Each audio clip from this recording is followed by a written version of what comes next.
यो कोसो fellas, your favourite youtuber blood awesome वापस आ चुके हैं न्यू वीडियो के साथ। तो आज हम डीमन स्लेयर एंटरटेनमेंट डिस्ट्रिक्ट के लास्ट एपिसोड को कवर करने जा रहे हैं। बिना और किसी नौटंकी के डायरेक्ट वीडियो को स्टार्ट करते हैं। तो हमारे एपिसोड की शुरुआत होती है हमें थोड़े प्रीवियस एपिसोड का रिकैप देते हुए। तो हमारी टीम ने फाइनली उन दोनों डीमंस की गर्दन को काट दिया और वो दोनों फाइनली मर चुके हैं अब। पर अभी भी खेल खत्म नहीं हुआ था, क्योंकि एंड में ग्योतारो की बॉडी में धमाका भी हो जाता है, जिससे वो सब खतरे में आ गए थे। तो आगे की स्टोरी कंटिन्यू होगी अब यहाँ से। तो इस धमाके से हमारी पूरी टीम मर सकती थी, पर हमारी प्यारी नेजुको ने आके और अपनी ब्लड डीमन की मदद से इन सबको बचा लिया। मेरी प्यारी, पता नहीं उसने ऐसा क्या करा, हमें ये चीज तो नहीं दिखाई गई, पर उसने सबको बचा लिया। जब तांजीरो की आंख खुलती है तो वो देखता है कि पूरी जगह में तबाही मच चुकी थी और नेजुको उसी के पास थी, और वो समझ जाता है कि मैं नेजुको की वजह से ही बचा हूँ। पर उसे ये समझ नहीं आ रहा था कि मैं पॉइजन से कैसे बचा, क्योंकि उसकी बॉडी में तो पॉइजन था। और उसी समय ज़ेनित्सु आवाज लगा रहा होता है, तांजीरो तांजीरो। पर तांजीरो अपनी बॉडी को मूव नहीं कर पा रहा था, तो इसलिए नेजुको उसे अपने कंधे पे बिठा के ले जाती है अपनी छोटे छोटे टांगों से। और यहाँ पर ज़ेनित्सु चिल्ला रहा होता है कि ये किसने कर दिया मेरे साथ, मेरी दोनों टांगे कैसे टूट गई, मेरी पूरी बॉडी दर्द कर रही है। और वो बताता है कि मेरे से ज्यादा बुरी हालत तो इनोस्के की है, उसकी तो दिल की धड़कनें भी रुकने वाली है।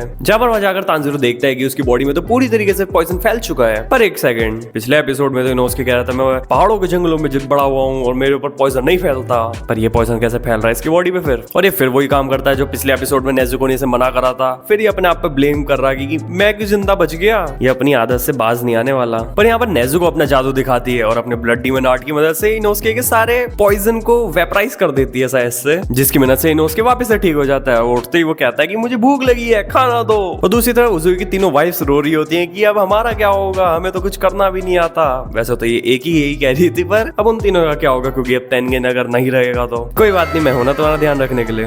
वाह क्या मुस्कुराहट है। और तेनगन मरते वक्त कुछ बोलना चाहता है, पर ये दोनों अभी भी लड़े जा रही है और उसे कुछ बोलने ही नहीं दे रही। और इसी वक्त यहाँ पर नेजुको आ जाती है, वो तेनगन को जला देती है अपने ब्लड डीमन आर्ट से। नॉर्मल सी बात है, उसके पॉइजन को पूरी तरीके से खत्म ही कर रही थी, पर इस बावली को ऐसा लगता है कि वो उसे जला रही है, वो भी जिंदा। जहाँ पर तेनगन देखता है कि वो पूरी तरीके से ठीक हो चुका है और उसे समझ नहीं आ रहा था ये कैसे हो चुका है। अरे वाह, ये तो राइम कर रहा है। जहाँ पर तांजीरो बताता है कि नेजुको की ब्लड डीमन आर्ट है, जिसकी मदद से शायद से पॉइजन वेपराइज कर गया। वैसे वो तो बोल रहा है कि वो बर्न कर देती है पॉइजन को, पर ये मेरी थ्योरी है कि शायद से वो वेपराइज कर रही है। दोनों जने थ्योरी बना रहे हैं वैसे। जहाँ पर तांजीरो वापस से डीमन के हेड्स को ढूंढने निकल जाता है, क्योंकि उसे अभी भी यकीन नहीं था, वो कंफर्म करना चाहता था। और नेजुको टूर्स एंड ट्रेवल गाड़ी वापस से निकल जाती है। जब तांजीरो को उन डीमंस का ब्लड मिलता है, वो उसका सैंपल लेके लेडी टामाया को भेज देता है, क्योंकि नेजुको को भी तो ठीक करना है। जब तांजीरो देखता है कि ये दोनों अभी भी जिंदा है और ये दोनों आपस में ब्लेम गेम खेल रहे होते हैं कि भाई आपने मुझे बचाया क्यों नहीं, उन्होंने मुझे मार दिया।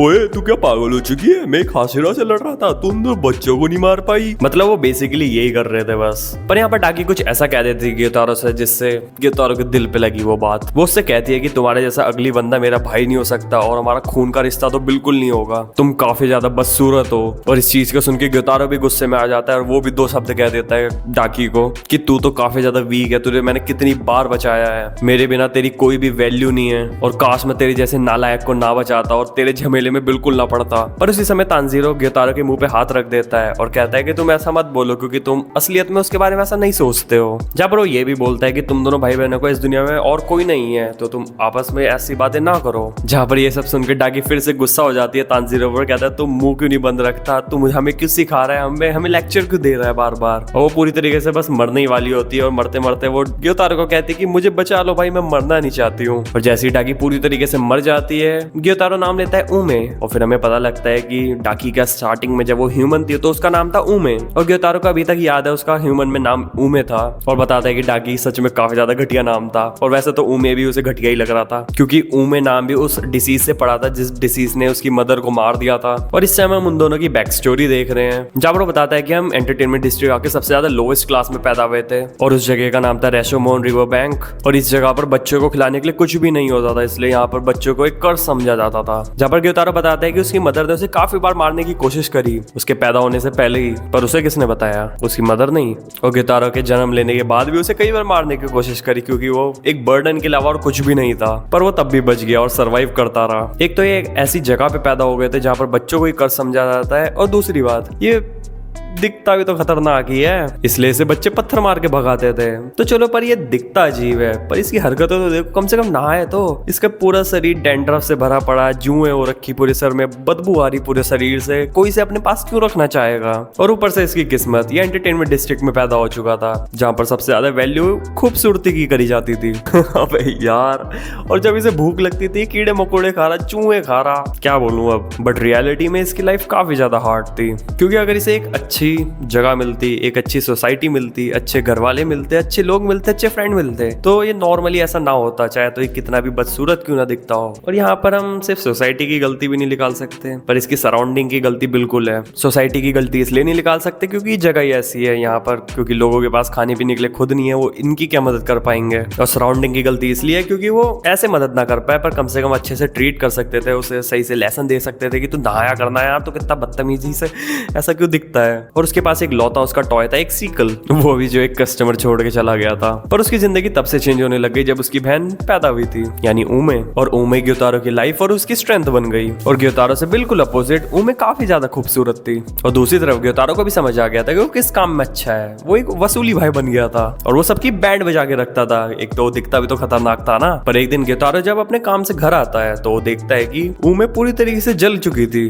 और फिर हमें बताया जाता है कि जब ऊमे 13 साल की हो गई थी तब उसने अपने एक कस्टमर की आंखों में एक हेयर पिन मार दी थी। और उसकी किस्मत देखो, वो कस्टमर एक सामुराई था और उन लोगों ने बदला लेने के लिए उसके हाथ पैर बांधे और जिंदा ही उसे, समझो यार, बोल नहीं सकता हूँ। और वो अभी भी पर पूरी तरीके से मरी हुई नहीं थी। और ग्योतारो ये चीज देख के काफी ज्यादा गुस्सा हो जाता है, क्योंकि उसकी जिंदगी में कुछ भी नहीं था जिसे वो अपना कह सके ऊमे के अलावा। और इसलिए अब वो एक गॉड ऑफ वॉर की जर्नी पर निकलने वाला था। पर उसी समय वही समुराई आके उस पर भी अटैक कर देता है और ग्योतारो जमीन पर बिछ जाता है, मरा नहीं है पर अभी तक वो। और उस समुराई को ये काम करने के लिए इस औरत ने कहा था, क्योंकि ग्योतारो जिससे भी पैसे लेने जाता है वो उसे ही मार के आता है। और इस चीज से औरत काफी ज्यादा परेशान हो चुकी थी, तो इसलिए इसने ये काम करवाया। पर ग्योतारो इन दोनों को खत्म कर देता है और वो अपनी बहन को लेके यहाँ से निकल जाता है। वो देखता है आगे चल के कि अब बर्फ पड़ने वाली है और उसी समय वहां पर एक डीमन आ जाता है। और मुझे नहीं पता एंटरटेनमेंट डिस्ट्रिक्ट आर्क के इस एपिसोड तक हमें इसका नाम बताया गया है या नहीं बताया गया है, पर इस डीमन का नाम डोमा है। और वो इन दोनों को अपना ब्लड ऑफर करता है, जिसे ग्योतारो खुशी खुशी एक्सेप्ट भी कर लेता है। जहाँ पर ग्योतारो पे और कोई रास्ता भी तो नहीं था। और ग्योतारो बताता है कि मैं अपनी हर जिंदगी में सिर्फ एक डीमन ही बनना चाहूंगा और अमीरों से उनका सुख छीनूंगा। पर मुझे अपनी जिंदगी में सिर्फ एक ही बात का अफसोस है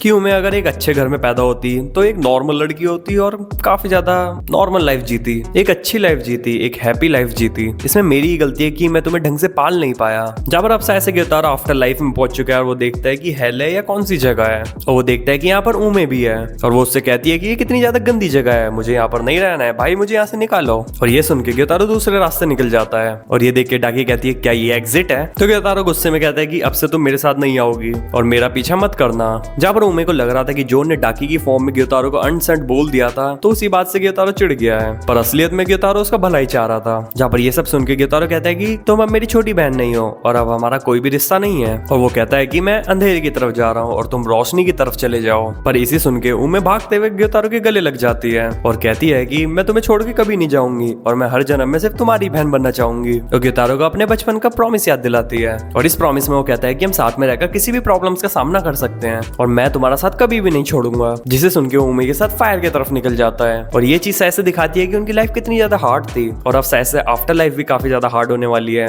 हेल में जा रहे हैं ना। पर यहाँ पर एक चीज काफी ज्यादा अच्छी हुई कि इन दोनों ने साथ नहीं छोड़ा। और फिर हम करंट टाइम में आ जाते हैं, जहाँ पर तांजीरो देखता है कि वो दोनों पूरी तरीके से मर चुके हैं अब, और अब फाइनली ये सब खत्म हो चुका है। और फिर सीन शिफ्ट हो जाते हैं तेनगन की तरफ और यहाँ पर ओबिनाई आया होता है और काफी ज्यादा रूड तरीके से उन्हें बोलता है कि तो तुमने फाइनली मार दिया एक अपर मून को, और 6 तो सबसे ज्यादा लोएस्ट था एक अपर मून में से, पर तब भी तुमने एक अपर मून को मार दिया, तो बधाई हो। जब फिर ओबिनाई तेनगन से पूछता है कि अब तुम क्या करोगे क्योंकि तुमने एक हाथ और एक आंख गवा दी है। और फिर तेनगन जवाब देता है कि अब मैं रिटायरमेंट ले लूंगा और मैं और कोई फाइट नहीं लड़ूंगा। जिससे सुन के ओबिनाई रिजेक्ट कर देता है और कहता है मैं ये सब एक्सेप्ट नहीं करूंगा क्योंकि रेनगोकू के मरने के बाद एक जगह वैसी खाली हो चुकी है और अब तुम भी चले जाओगे तो और क्या होगा, और कोई ना होने से बढ़िया है कि तुम जैसा इंसान यहाँ पर रहे। और इस बात पे तेनगन जवाब देता है कि इस जगह के लिए अभी एक बंदा कैपेबल है और अगर नहीं है तो जल्दी हो जाएगा, और ये वही है जिससे तुम नफरत करते हो। और ओबिनाई समझ जाता है कि तांजीरो की बात कर रहा है और वो शॉक हो चुका था कि तांजीरो इस लड़ाई में बच चुका है। और यहाँ पर कैमरा शिफ्ट हो जाता है दूसरी तरफ, यानी ओबुयासुकी के मेंशन की तरफ, जहाँ पर कगाया को ये बात पता लगती है कि एक अपर मून डीमन मर चुका है। और वो इस बात से काफी ज्यादा खुश हो जाता है कि 100 सालों के बाद एक अपर मून डीमन मरा है, यानी अब वक्त बदल रहा है और इसी जनरेशन में मुजान का अंत होगा। और ये सब बोलते बोलते उसकी हालत काफी काफी ज्यादा खराब हो जाती है, वो काफी ज्यादा बीमार भी है क्योंकि, और उसके मुंह से खून भी निकलने लग जाता है। और यहाँ पर मेरे दिमाग में एक थ्योरी आती है, क्योंकि जो ओबुयास्की को बीमारी है, जो उसकी बॉडी पे